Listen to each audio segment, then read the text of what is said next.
बात करेंगे प्रगति के पथ पर हरियाणा की।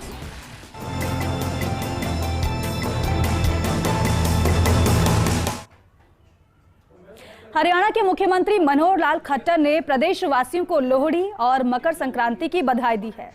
सीएम ने ट्वीट कर कहा है कि समस्त देशवासियों को प्रेम, भाईचारे और खुशी के पावन पर्व लोहड़ी की हार्दिक शुभकामनाएं।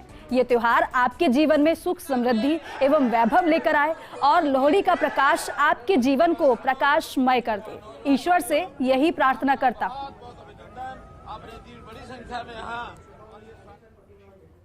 हरियाणा सरकार ने भीषण सर्दी के कारण राज्य के सभी स्कूलों में 21 जनवरी 2023 तक शीतकालीन अवकाश बढ़ा दिया है। सभी विद्यालय उक्त समय अवधि के दौरान बंद रहेंगे और 23 जनवरी से स्कूल पहले की तरह खुलेंगे। लेकिन फिलहाल सर्दी क्योंकि ज्यादा है, इसलिए सरकार की तरफ से यह फैसला लिया गया। 23 जनवरी से स्कूल पहले की तरह ही खुलेंगे। सर्दियों की छुट्टी का ऐलान हालांकि सरकार की तरफ से किया गया था, लेकिन 21 जनवरी तक छुट्टियों को बढ़ा दिया गया है। 23 जनवरी से पहले की तरह स्कूल खुलेंगे। फरीदाबाद के सेक्टर 12 स्थित हुडा कन्वेंशन हॉल में जिला लोक संपर्क एवं कष्ट निवारण समिति की बैठक में सीएम मनोहर लाल खट्टर ने बतौर मुख्य अतिथि शिरकत की और इस दौरान उनकी अध्यक्षता में हुई बैठक में कई मामलों पर चर्चा हुई। बैठक में कुल 14 परिवाद रखे गए और मुख्यमंत्री ने संबंधित अधिकारियों को मौके पर ही जरूरी दिशा निर्देश भी दिए। इस बैठक में मंत्री कृष्णपाल गुर्जर, कैबिनेट मंत्री मूलचंद शर्मा, विधायक नयनपाल रावत समेत डीसी विक्रम सिंह यादव और सभी विभागों के अधिकारी भी मौजूद रहे। भारत की अध्यक्षता में हो रहे G20 शिखर सम्मेलन की कुछ बैठकों की मेजबानी हरियाणा को मिली है और इस ऐतिहासिक मेजबानी के लिए हरियाणा ने तैयारी शुरू कर दी है। आपको बता दें कि सम्मेलन में 30 राष्ट्रों के अलावा 5 आमंत्रित सदस्य राष्ट्रों के प्रतिनिधि भाग लेंगे।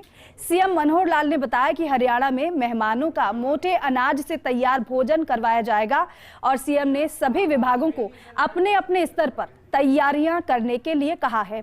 हरियाणा में भ्रष्टाचार को रोकने के लिए किए गए कार्यों से भी मेहमानों को रूबरू कराएंगे। परिवार पहचान पत्र की भी स्टॉल लगाकर हमारा कार्य विश्व स्तर तक दिखाएंगे।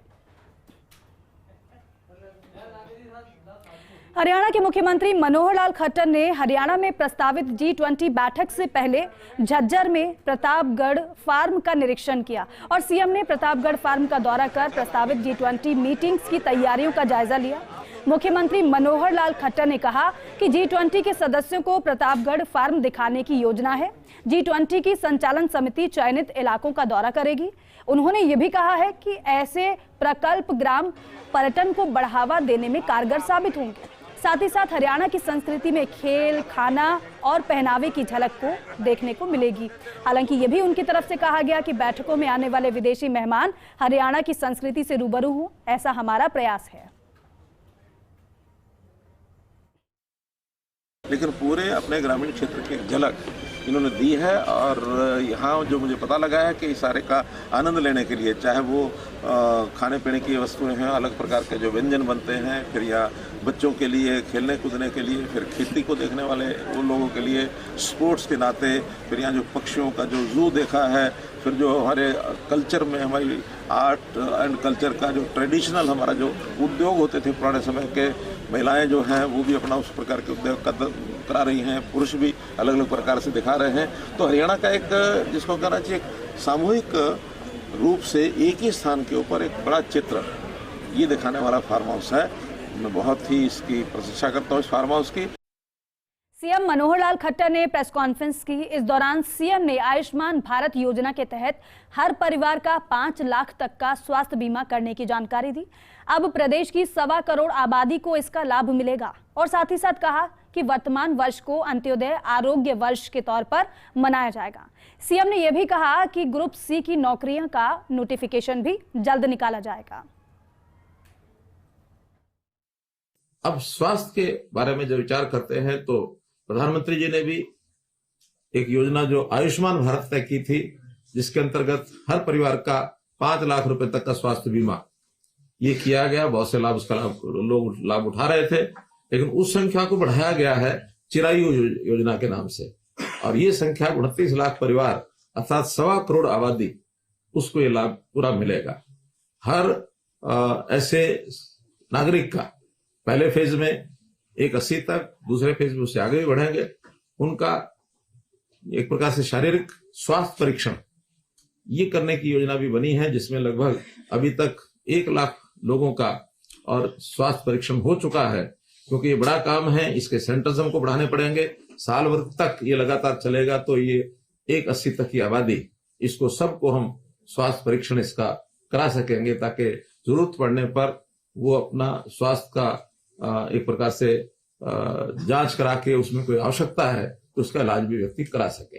हम लोग सुशासन दिवस के अवसर पर हर वर्ष का एक नाम रखते थे। पहला वर्ष हमने सुशासन वर्ष रखा, सुशासन संकल्प वर्ष रखा, सुशासन परिणाम वर्ष रखा, फिर अंत्योदय उत्थान वर्ष रखा, और इस बार का जो 2023 का ये वर्ष है, अंत्योदय आरोग्य वर्ष, इसका नाम दिया है।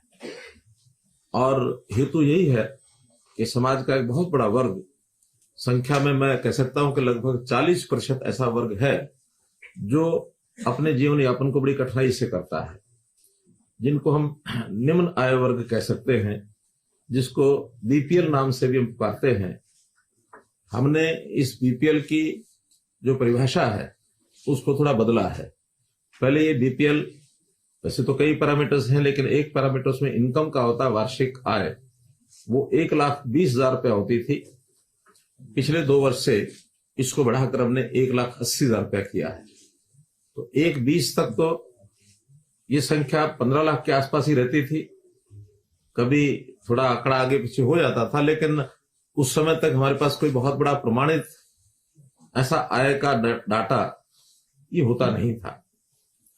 हमने जब से परिवार पहचान पत्र लागू किया तो उसमें उस परिवार की प्रमुख बातें जो एकत्र की, जिसका सत्यापन किया, वेरिफिकेशन हुआ, उसमें जैसे डेट ऑफ बर्थ है, जैसे उस व्यक्ति का व्यवसाय है, आयु के हिसाब से उसकी जो भी यानी उसका जो व्यस्तता रहती है, उसमें विद्यार्थी है तो विद्यार्थी, अथवा व्यवसाय करता तो व्यवसाय, 60 वर्ष की आयु के बाद उसको सोशल जस्टिस के लाभ उसको मिले, इस प्रकार से कॉमन एलिजिबिलिटी टेस्ट इसका प्रावधान किया था।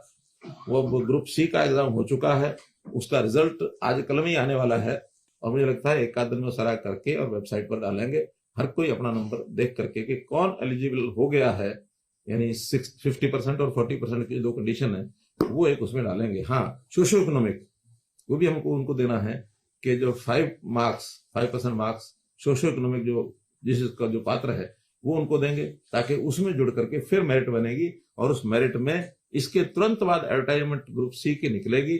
सी की एडवर्टाइजमेंट के लगभग 30,000 तो रिक्वेशन डिपार्टमेंट के पास आ गई है, 6,000 पुलिस की है, 36,000, और उस समय तक 1,000-2,000 बढ़ जाएगी। तो इस प्रकार से लगभग 36 और 40 के बीच में ये नौकरियां ग्रुप सी की। ग्रुप सी के इस पात्रता में से वो अगला जो रिजल्ट है उसी में से यानी परीक्षा हो जाएगी। फिर है ग्रुप डी। ग्रुप डी की भी एडवर्टाइजमेंट कभी भी निकल सकती है, क्योंकि उसमें रिक्वेशन लगभग सबकी जा चुकी है। हम चाहते हैं कि ग्रुप सी की नौकरियां घोषित होने के बाद और ग्रुप डी का सीईटी हो, ताकि ये लोग दोबारा से जो सी में चुने जाएंगे, यानी जिनकी सिलेक्शन हो जाएगी, वो उनमें परीक्षा के लिए ना जाए। वरना हर किसी की इच्छा होती है पता नहीं सी में मिले ना मिले, डी में भी चले जाओ। तो कम से कम ये जो 30 से 40 या 40-45 हजार जो नौकरियां लग जाएंगी, इनको फिर सी में परीक्षा देने की दोबारा जरूरत नहीं है। बाकी लोग दोबारा देंगे। 3 साल के लिए ये जो कॉमन पात्रता परीक्षा है, ये उसी एक बार परीक्षा में उनको लगातार वो रह सकते हैं। हरियाणा के मुख्यमंत्री मनोहर लाल ने पलवल और फरीदाबाद जिला के सरपंचों, पंचायत समिति व जिला परिषद सदस्यों से मुलाकात की। इस अवसर पर सभी से समाज के प्रत्येक वर्ग की सेवा करने और देश प्रदेश की तरक्की में योगदान देने का आह्वान किया। साथ ही साथ सरकार के 3000 दिन पूरे होने पर बधाई दी और सीएम मनोहर लाल ने जन प्रतिनिधियों को ग्रामीण विकास के लिए मूल मंत्र देते हुए कहा कि अच्छा काम करके दिखाओ और जनता से वाहवाही पाओ। उन्होंने कार्यक्रम में पहुंचे प्रतिनिधियों को भ्रष्टाचार मुक्त, पारदर्शी एवं अंत्योदय आधारित व्यवस्था स्थापित करने का संकल्प भी दिलवाया। साथ ही कहा कि पंचायतों की परंपरा ऋग्वेद के समय से चली आ रही है और पंच को परमेश्वर का दर्जा मिला है। ऐसे में नए दायित्व का पूरी ईमानदारी से निर्वहन करते हुए पुराने समय से पंचायतों पर भरोसे को कायम रखना है।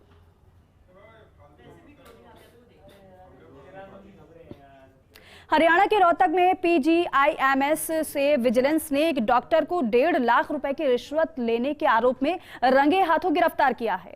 सन सिटी में रहने वाले एक शख्स ने विजिलेंस में शिकायत दी, जिसमें बताया कि PGI रोहतक के ट्रॉमा सेंटर में CMO पद पर कार्यरत डॉक्टर ने एक लड़ाई झगड़े के एवज में MLR में 307 धारा को हटाने के लिए 2,30,000 रुपए मांगे, जिसके बाद सौदा 1.5 लाख में तय हुआ। परिवादी की शिकायत पर विजिलेंस की टीम ने आरोपी को ट्रॉमा सेंटर के पीछे 1.5 लाख की रिश्वत लेते हुए गिरफ्तार किया। DSP सुमित कुमार ने बताया कि शिकायत के बाद तुरंत एक्शन लेकर आरोपी डॉक्टर को गिरफ्तार कर लिया गया है। कल आरोपी को कोर्ट में पेश किया जाएगा।